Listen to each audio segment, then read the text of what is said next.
Hi, I'm Ken Howard, and welcome to the Gay Therapy LA podcast. Today, I'd like to talk about gay men and knowing your sexual self. In the years since I got my credential as an AASECT Certified Sex Therapist from the American Association of Sex Educators, Counselors, and Therapists, I've been honored to work with gay male clients who are sharing with me some of their most private concerns about not only their overall mental health and well-being, which I've been a specialist in for 31 years in 2023, but more specifically in sexual topics, whether in sex therapy, sex education coaching, couples therapy, relationship coaching, or similar item in my range of professional services that I offer for gay men worldwide online in my practice. Talking about your sexuality, especially for gay men who have generally had their sexuality invalidated, discouraged, unacknowledged, oppressed, opposed, undermined, can be a difficult thing. But there are times when trusting a qualified, credentialed professional is important, and this can be with your physician or your therapist, coach, educator. Talking about sex always has a physical, emotional, interpersonal, cultural, and even spiritual meaning. When I work with my gay male clients about issues related to sex, I'm asking them to turn their attention to their own thoughts and feelings, to determine what's right for them and what's not right for them in so many of those areas. It starts with being able to self-reflect and identify what makes you you in your personal value system of what you want your life, and more specifically, your sex life, to be all about. I'd like to focus now on helping you with this self-reflection as a self-care, self-knowledge exercise. That's what we'll be doing today. So I hope you're in a comfortable, hopefully quiet place where you can just kind of sit and be with your thoughts and feelings and see what comes up for you when I pose some questions to you. I think that if you do this kind of exercise to cultivate your insights into your own sexuality, it will help you to enjoy sex more and make the most of it throughout this lifetime. So let's look at early teachings and perspectives. Gay boys growing up have a sexual development that is different from straight boys, largely in how it's behaviorally modeled by others, or validated by others, or not. While even heterosexual sexual issues are still taboo in many families, even through puberty or beyond, gay boys have their development in age-appropriate ways just like straight boys do. While a little boy might be asked by teachers or relatives who think they're being funny by asking an 8-year-old, "Do you have a girlfriend at school?" This would never happen with, "Do you have a boyfriend at school?" And believe me, as you probably know, if an 8-year-old straight boy has an age-appropriate crush on another little girl, you know that an 8-year-old gay boy might have a crush on another little boy. Many of us did. But who gets the validation by adults in that? This is my beef with what most adults take in terms of sexual issues with kids. They say, all things about sex are inappropriate for children. And yet, just look at how much sexualizing adults really do of kids, telling them fairy tales about love and romance between a prince and a princess, asking about heterosexual crushes at school, beauty pageants with little girls and very adult women's makeup and clothing styles, heterosexual pairings for school dance exercises, even in elementary school, Valentine's Day imagery, even in grade school, Barbie and Ken doll displays in toy stores. Children are actually constantly sexualized in a heterosexual way, and yet the right-wing bigots scream and yell about how it's grooming kids for adult sexual abuse if they attend a drag queen story hour at the local library. That doesn't make sense. If you look for examples of how children are indoctrinated with exclusively heterosexist imagery, you don't need to look far. My great colleague, Joe Kort, K-O-R-T, Ph.D., is a renowned sex and relationship therapist near Detroit and author of several books on gay men's well-being. and has said it's really a form of covert sexual abuse of children to force heterosexist sexualization on them, even before puberty. It's this heterosexist assumption that all children are and will continue to develop as heterosexuals when we know this is not the case, not with all of them. It's just a presumption and a naive wishful thinking on the part of homophobic bigots. Sure, LGBT children are a numerical minority, but their validation in the earliest years of education is zero, while straight children get imagery that validates their existence everywhere. The double standards from ignorant adults that send a message to gay little boys is maddening. And that's only the beginning of a lifetime of this, despite our current, oh, Macy's decorates with rainbow colors for Pride, in this hollow corporate niche marketing every June, which is progressively being called out as a marketing ploy without much real allyship behind it. It's just a corporate marketing season, like the holiday season. Think about how all this was for you growing up. What do you remember about your earliest teachings and perspectives about sex and romance that came from your parents or your grandparents or religious institutions, schools, government, local culture? Can you remember how heterosexist ideas were promoted on you versus probably no validation of same-sex, age-appropriate ideas like crushes or school dances? I certainly had same-sex crushes, kept secret long before puberty, on everyone from adult actors to peer classmates. And yet notice how, as gay boys, we all knew enough to keep them secret. That's interesting. Exactly how did we know to do that? When no one ever sat us down and said, hey, if you have a crush on a same-sex schoolmate, let's keep that a secret, okay? The fact that we did know that shows you the extent of heterosexism and homophobic oppression that gay boys are exposed to from the youngest of ages. Even a newborn girl in a pink blanket and a newborn boy in a blue blanket is gender apartheid from the word go. Later in elementary school, did you have sex education? I actually had comprehensive sex education in both 5th and 6th grade, which was fairly progressive for 1976 Northern Virginia public schools.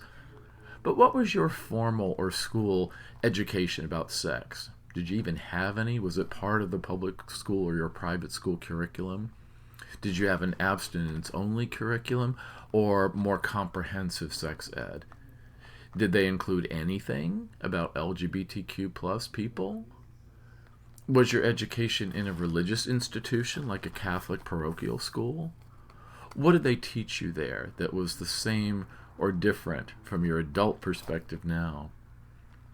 For all of these, why do you think these institutions made the curriculum and policy decisions that they did? What kind of values and information informed this content or these policies?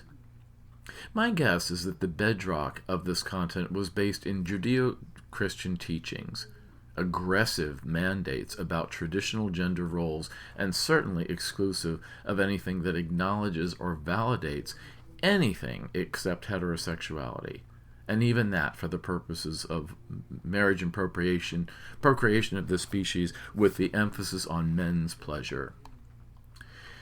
In your family growing up, how was affection or the subtle implication of sex modeled for you? Did you ever see your parents kissing or hugging? Did you ever walk in on them during sex? How did you feel about this? How did your parents respond? Did you ever have exposure to adult material as a child, like finding hidden magazines or videos, or stumble onto an adult entertainment website? How did all these exposures to information influence and affect you? Did they make you more or less comfortable about the topic of sex? How did you first learn the practical mechanics of what straight couples, gay male couples, lesbians, or intersex people do during sex? How were you exposed to information about kink or BDSM play or sex with equipment or adult toys? No matter what exposures we had as kids to anything sexual, we were most likely made to feel othered without really knowing what othered is. With everything related to relationships, love, romance, domestic life, and all that kissy-huggy stuff, we had to translate everything from a straight to a gay perspective, run it through this filter to make it relevant for us. If we saw a straight couple on TV doing something, we had to translate what it would be like for us if we were likely the woman character in the show. Take whatever movie or TV shows were popular when you were a kid, and you probably know what I mean. Every gay boy seems to have his TV crushes on adult men from a young age, even though certainly sex between children and adults is taboo, and for very good psychological, social, and developmental reasons. The clients I work with who are adults now who were sexually abused as children are traumatized, and it's a big trauma to overcome. They can heal and make progress, but it's a lot of work. That's why I get very angry about dramatically angry about the implication of gay men as being pedophiles, because I just think it is a vile falsehood, first of all, but also just an adulteration about what adult male homosexuality is. It has nothing to do with pederasty. But still, when I was a kid, I did have feelings that were immature sexual feelings, like romantic or attraction to adult male famous people. When I was a kid, if I had had the chance to hug and probably kiss the very adult Henry Winkler, who played the leather jacket wearing Fonzie, the bad boy biker stud, on the 70s sitcom Happy Days, I probably would have taken it. The same when I saw John Travolta play Danny Zuko in Grease when I was 14. I guess that was the start of my obsession with men in leather. I remember the overwhelming feeling of attraction to Christopher Reeve as Superman. Just mesmerized by his blue eyes that left me with the realization that, yep, I actually was very, very gay, and I was 14. Certainly underage. It's kind of the same thing if my older sister, who's straight, had a chance to kiss Bobby Sherman or Paul McCartney, who were the music heartthrobs of the day.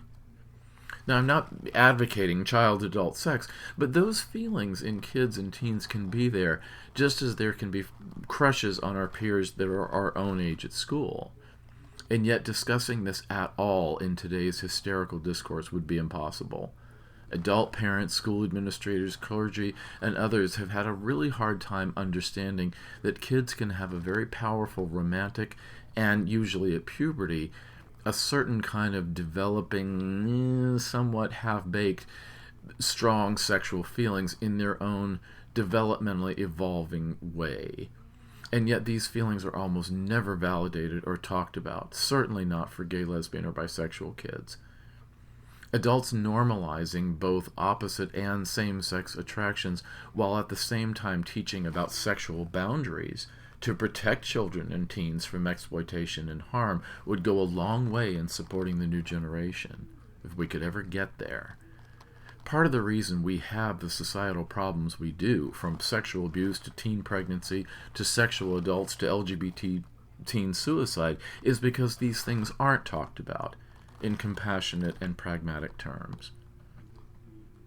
Later in your childhood, around puberty or just after as a teenager, in what ways were you as a young boy or teen boy encouraged to have heterosexual sex with girls? Young boys actually get a lot of messages or pressure to become a man by losing their virginity to a girl, either from their straight peers, most likely, but also subtly from their parents, especially their fathers, who would like nothing more than to find a used condom in their son's Star Wars wastepaper basket in his bedroom as the parents come home from a weekend away visiting grandma. Attaboy, these fathers seem to say, though they would be loath to admit it. And yet that pressure to be attaboy is there. Yet if it were their teenage daughter getting it from some other father's son, there would be hell to pay. That's sex's double standard. Yet again, the double standard invalidates both straight female sexuality and gay male sexuality from the youngest of ages on. So the many difficulties that I see my gay male clients have is, at least in part, influenced by the stress us gay guys have had to navigate from these very pervasive but covert messages we receive growing up that we have to somehow reinterpret to make them fit our perspective as gay boys and young men. How did you deal with all of these stressors? Did you even realize that you were undergoing those stressors when you were there until now? Let's talk about relating to your own body in this self-reflection exercise. How tall are you now? Okay, now, do you remember being much shorter? Probably not very well. We grow so gradually that we barely realize we're doing it. Changes in our body happen throughout our whole lifetime, but they tend to happen without our being all that aware of them until we suddenly look in the mirror and see ourselves evolve in some way, for better or for worse. How have you related to your own body in your lifetime? Has this generally been a pleasant experience or an unpleasant one?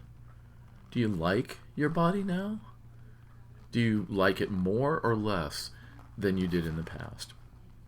How do you think your body compares to other men, even gay men, your age, better or worse? Why is it better? What makes better? How do you define better? What makes it worse? How do you define worse? What are you putting the value on when you think about bodies? How do you compare your body now to when you were a little boy or a teenager, or if you're older now, when you were a young man versus being middle-aged or a senior? Do you have a favorite era for your body? Would you want to go back and visit that era? What do you want for your body in the coming years, say 1 or 2 decades from now? What would be a nice future for your body? What would be an undesirable future?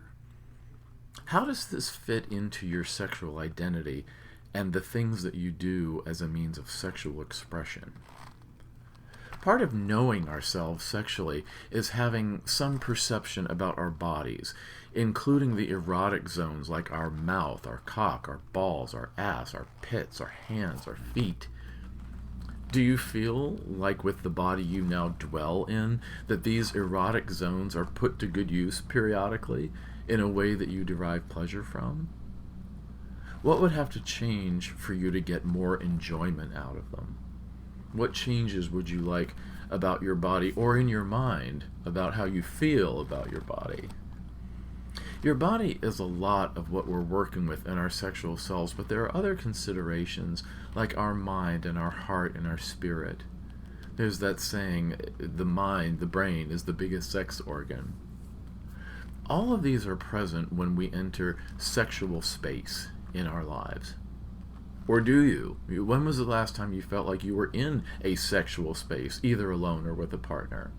What was going on in your mind versus what your body was doing? Were these things pleasant? Were they in congruence with one another? Let's talk about changes now, from past to present. In the course of your entire resume of your sexual expression, how has that changed from the very earliest of your thoughts and feelings about your sexual self? Do you have an all-time favorite sexual encounter memory? Oh boy, the time so-and-so and I were so-and-so and did this. When, where, and with whom was that experience? What makes it your favorite? Do you have an all-time worst, such as a time you were abused, assaulted, or mistreated, or devalued? Sometimes gay men experience changes in their sexual expression over time, from those initial nervous but still exciting ones to expanding their sexual repertoire. You know, the number of twinks who are proficient in fisting these days boggles my mind. That wasn't so years ago. The introduction of sex in the context of relationships, sex with more than one person, kink in sex, or exploring various roles and styles are things that might represent gradual change in a gay man's sexual history and an evolving perspective. Have you seen the changes in your sexual expression over time as welcome or unwelcome? Are you glad or not that you're having more or less sex now? If it's different now from your past, is that in a good way, such as being more comfortable, or in a bad way, like feeling rejected for some reason? Changes over time in some ways just happen to us, but we also have to remember that if we want certain desirable changes to our sexual expression, such as for our future, we need to identify and implement ways to make those changes happen. We always want to close the gap between how your sex life is and how you would like it to be at every phase of life.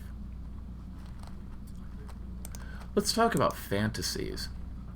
It can be exciting and fun to think of your sexual fantasies. Sometimes fantasies are about reliving an encounter that actually happened, or they can be about an encounter that could happen in the real world, or they can be things that could never happen, such as having sex with Superman. Although Henry Cavill is actually a real person, that chance is probably unlikely.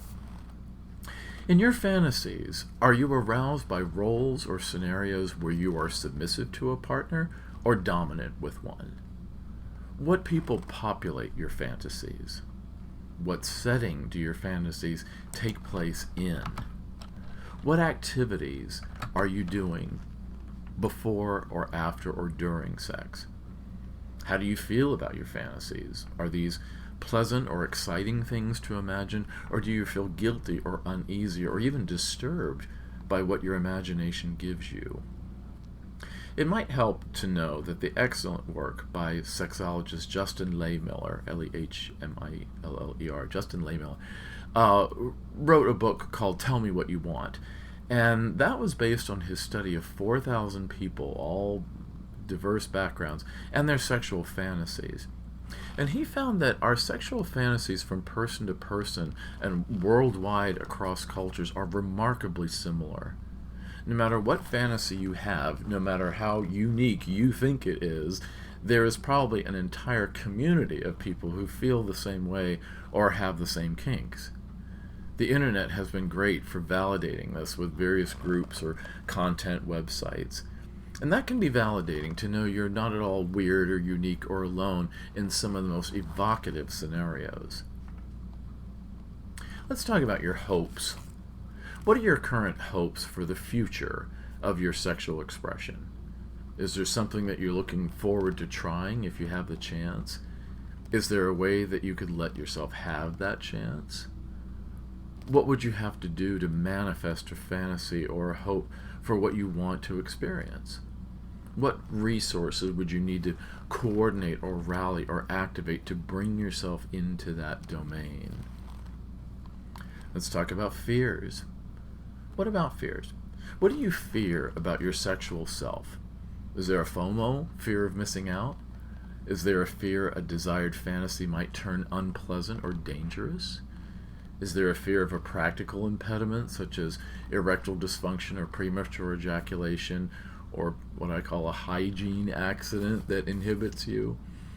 What could you do in your own sexual self-empowerment to mitigate these fears? Are the fears realistic, or are they the product of your neurotic, anxious thinking that aren't really grounded in a rational risk? Do you think other gay men have had these fears? Do you think they overcome them? How do they do that? Could you borrow from them and do the same? For so many of us, there is a fear of what we do, but there can also be a fear of what we don't do, such as a missed opportunity. Older people very seldom regret what they did within reason. They tend to regret shying away from an opportunity. In the show tune, No Time at All, from the Broadway musical Pippin by Stephen Schwartz, it has an excellent comedic exploration of this idea. It's time to take time, for spring will turn to fall, and just no time at all. Let's talk about best. When are you at your best sexually? What represents the best of your sexual self emotionally? What would you be feeling, or maybe just not feeling something like guilt or shame?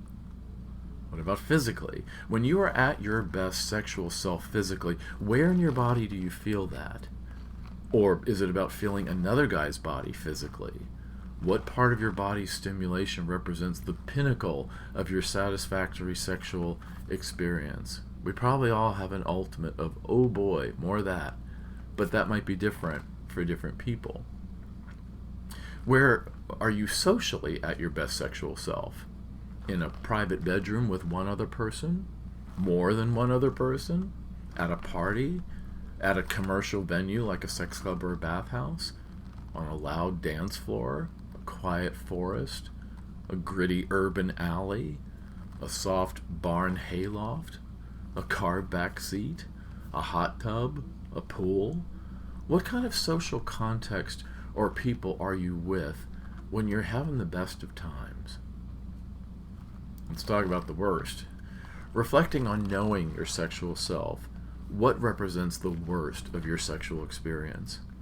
What kind of states are emotionally painful for you? Nervousness, anxiety, guilt, shame, doubt, fear, pain, humiliation, isolation, devaluing, loneliness, frustration, longing, impatience, helplessness, despair, regret? How can you heal from any sexual experiences where you felt these things? How can you at least try to prevent feeling these things in the future? What would need to change to have it be very unlikely that you would feel these things in the future? Who can help you with that? Who's in your support system that helps you with that? Let's talk about relational versus recreational. Knowing your sexual self, how do you feel about more recreational sex, like a hookup or anonymous or group scene, sometimes called sport fucking, versus more relational sex, such as with a date, or a partner or spouse, or a fuck buddy, or a friend with benefits, or even with an ex? If you know that you feel a certain way about either, both, neither, how do you feel about how this is? Is there anything about your involvement in recreational versus relational sex that you'd like to change? Not everyone would say they want more relational sex like lovemaking. Some guys feel that they want the personal liberation and even a certain animalistic self-indulgence in opportunities for recreational sex. Consensual non-monogamy or open relationships often can address this, as can a couple picking up a third partner at a party or a gay cruise or a resort. Some guys who are tired of recreational sex on hookup apps or bars or whatever might try to turn things more toward opportunities for relational sex. And what would it take to make this shift happen? What kinds of changes in your thinking or your behaviors help a guy regulate his involvement in the range of sexual expression from the relational to the recreational and back again? Can you see yourself cultivating the self-empowerment it would take to increase your capacity for how you regulate this spectrum of experience? It's like a car accelerator. You press down, you go faster, you lighten up, it goes slower. You regulate where you are in the sexual spectrum from just superficial fun to spiritually profound experiences. Actions. What have you learned about yourself by doing this as a self-reflection exercise? What surprised you about what you thought about or felt? What felt good about reflecting on your sexual self this way? What kinds of ideas caused any negative feelings? Now that you know more about your sexual self than you did just a little while ago maybe, what do you want to do with it? Where do you want to take yourself with your self-knowledge about your sexual self? How can you see your sexual expression as malleable, where you're able to do more of what is satisfying or fun for you and less of what doesn't feel right for you? So start an agenda about the ways you want to change your thinking or your behavior as a result of more in-depth reflection about your sexual self. Energize and empower your sense of sexual volition, taking charge and ownership of your body in new ways, of what you do with it and with whom. You always have the right to control who touches you and how and in what context. That's about consent. And of course, your partners have that same right, which is why there's been more discussion lately about what consent is, because there's been so much hardship around non-consensual experiences. Think of what women go through many times, but men can go through it too. I'm a survivor of sexual harassment in the workplace, and believe me, it doesn't feel good because it wasn't consensual. Leave me the fuck alone, is what we often feel. But assert that what you want to happen in your sexual expression does happen. Manifest that, all within the context of the 6 principles of sexual health as applied to gay men, which is a former podcast episode that you can refer to, all about what those 6 principles are and how you can adopt them for your own sexual habits. If this is easy for you, fine, celebrate. If it's not so easy, considering enlisting help, either through sex therapy for guys who reside in California, where I'm state licensed, or coaching for guys in other states or countries worldwide. And I can explain when we talk the differences, some important legal and ethical implications of the differences between therapy and coaching, which are very heavily regulated. But due to my long experience working pretty much exclusively with gay men and gay male couples, there isn't much I haven't worked with with gay men on. So there's no need to be shy or certainly not ashamed, no matter how odd you might think your own situation or outlook is. I'm not here to judge, unlike so many other figures like parents or teachers or clergy or politicians, or even some physicians and therapists, including some of the gay male ones. I'm here to help. Why? Well, because it's my job, it's my livelihood, thank you. That helps me to put food on the table and clothes on my back. Some people paint houses or sell shoes. I like to empower gay men to take their mental health and their well-being up to the next level. I see it as my calling, but also my honor, because I think in some ways it's my way of honoring the memory of all the gay men who died of AIDS, when I've survived 33 years with the same virus that took them out.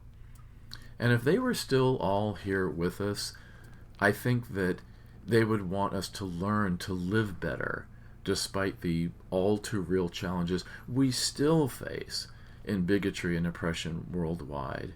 I think some of those guys who died of AIDS would be very sad to learn that some of the same stigma and discrimination and hate that they experienced over 40 years ago are alive and well today with today's conservative politicians and certain religious pundits. But we honor their legacy by living well, in the way that they would probably encourage us to do, by getting laid and laid well.